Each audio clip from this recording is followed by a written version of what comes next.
All right, hey, Vinyl Community, Jeff back again, and I'm doing another contest entry again. I'm doubling up on this one. Anyway, this is for Rick over Rick and Records. He's having a contest, a double down contest, and I already entered.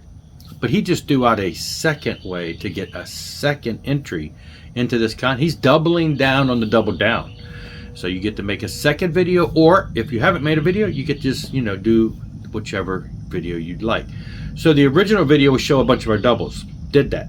The second one is he's looking at double digits of years.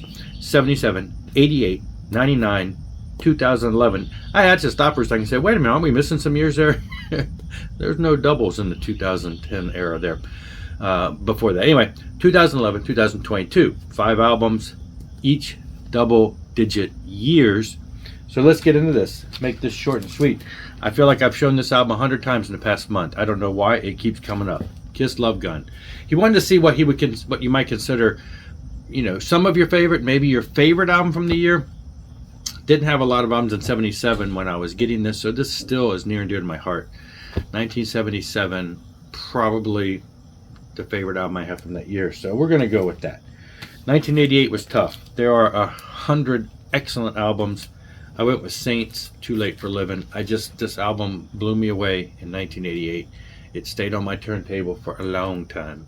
Or actually it was a CD by then. I think I might have had this on CD. I don't think I bought this on vinyl. But anyway, absolutely still great. Glad that they remastered it, reissued it, and it is great sounding and great album altogether. So I went for that for 1988.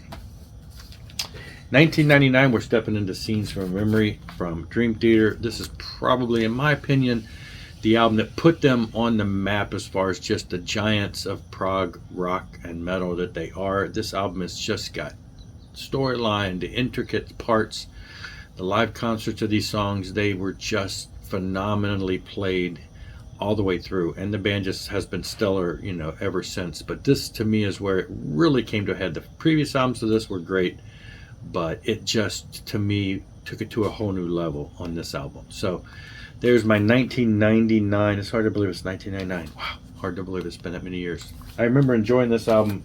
Amazing. So then we jump into 2011. We got As the World Bleeds by Theocracy.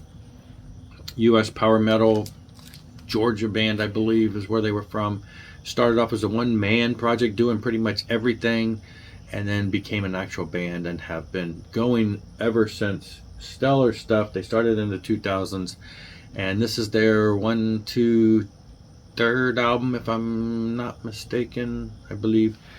Anyway, yes, so great stuff, and love this album. I remember, it's crazy because it's hard to believe this has been 12 years. I remember listening to this in the car. I remember my kids, who are no longer kids, singing along to these songs and loving it. My daughter loved the song.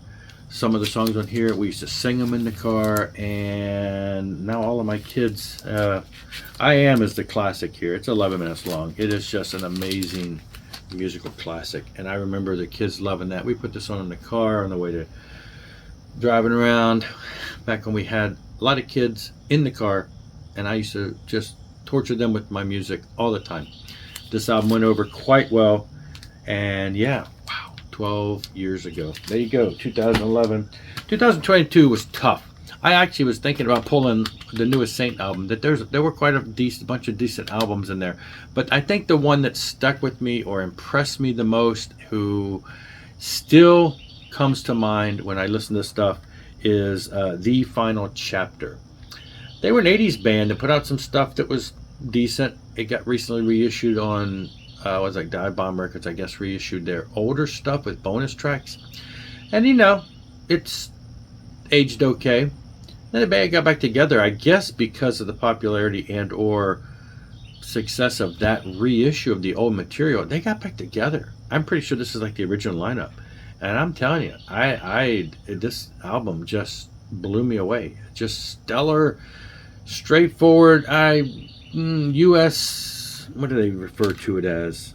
I would say sort of power metal, but fans of Queensryche, Sacred Warrior, Crimson Glory, Hitman, and Recon. I would agree.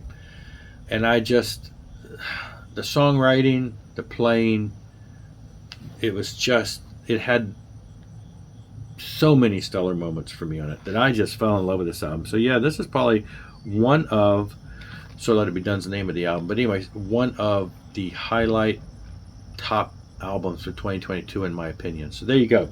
All right, 5 doubling down: 77, 88, 99, 2011, 2022. Rick at Rick and Records. Check out Rick in the Vinylarium. Jump on the contest, subscribe. We got about 50 subscribers to go before the contest will end, and I will see you later. Rock on and rock hard.